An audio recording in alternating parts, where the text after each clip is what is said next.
সারাদিন ক্লান্ত মনে হচ্ছে, ইফতারে লেবু শরবত খাবেন, কিন্তু লেবু কিনতে গেলেই পড়বেন বিপত্তিতে।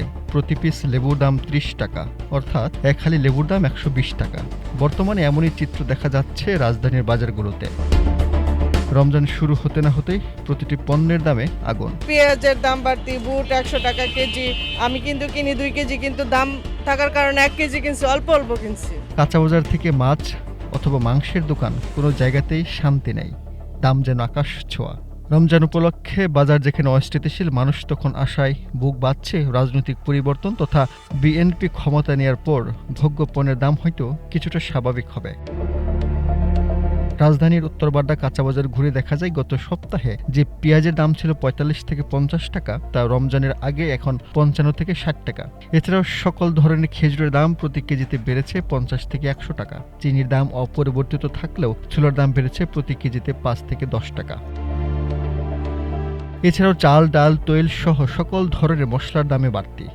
আদা, রসুন সহ সকল ধরনের মাছ কেজিতে প্রতি বেড়েছে ৫০ থেকে ১৫০ টাকা। ব্রয়লার মুরগির ও সোনালী মুরগির কেজি প্রতি ২০ থেকে ৪০ টাকা বেড়ে বিক্রি করছে ১৯০ থেকে ৩২০ টাকায়। ভোক্তারা বলছেন, রমজানের আগেই বাজার সকল পণ্যের দাম বেশি। বাজার সিন্ডিকেট ও নিয়মিত মনিটরিং না করায় বাজারের এমন পরিস্থিতি। আমি গত ইয়াতে কিনছি মনে করেন আপনার ১৫০, তারপর ৬০, তারপরে আবার আসছি ৭০, এবার আসছি। সবজির দামও বেশি। তরকারি যে টমেটো আনা ৮০ টাকা বেচছে, ১০০ টাকা বেচছে। তাইলে এই যে সিমের বীজ এই করলা ১০০ টাকার উপরে বেচছে। না, বাজার মোটামুটি কন্ট্রোলে আছে, বিশেষ করে কাঁচামরিচটা দাম বাড়ছে একটু। না, সবকিছুর দাম বেশি। এখন মনে করেন আমি খাইতে পারতেছি, আরেকজনে খাইতে পারতেছে না। সবার পক্ষে কি সম্ভব নাকি? বাজার দর অনেক বেশি, সব কিছু দাম বেড়ে গেছে। যেমন মুরগির দাম বেড়ে গেছে, মাছের দাম বেড়ে গেছে, পেঁয়াজের দাম একটু স্থিতিশীল আছে, সবজির দাম অনেক বেড়ে গেছে। তবে ব্যবসায়ীরা বলছেন ভিন্ন কথা। তাদের দাবি, নির্বাচন পরবর্তী পরিস্থিতি এবং নিয়মিত পরিবহন না থাকায় সরবরাহে ঘাটতি তৈরি হয়েছে, যার প্রভাব পড়েছে দামের উপর। আসলে বাজার রমজান মাসে আসলে একটু বাইরে জায়গা, এই তো আমার বাংলাদেশের নিয়ম। আল্লাহ ভালো জানে, আর যারা ব্যবসা করে তারাই ভালো কইতে পারবে। এগুলোর দাম ভাই আগের মতোই আছে, হালকা কিছু বাড়ছে, এরকমের ৫ টাকা ৬ টাকা এরকমের বাড়ছে। কমই আছে, খালি বেগুন আর আপনার শসা আর লেবুর দামটা একটু বেশি।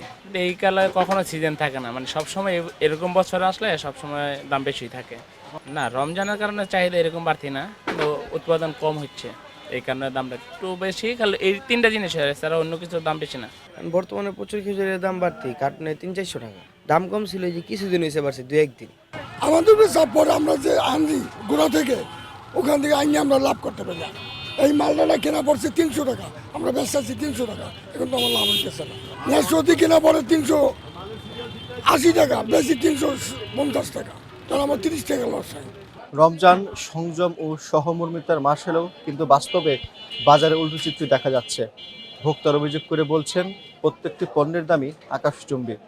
বাজার সরবরাহ ব্যবস্থাপনা ও বাজার মনিটরিং দাবি জানান তারা। বাড্ডা কাঁচা বাজার থেকে কালাম মোহাম্মদ, নিউজ এক্সপ্রেস, ঢাকা।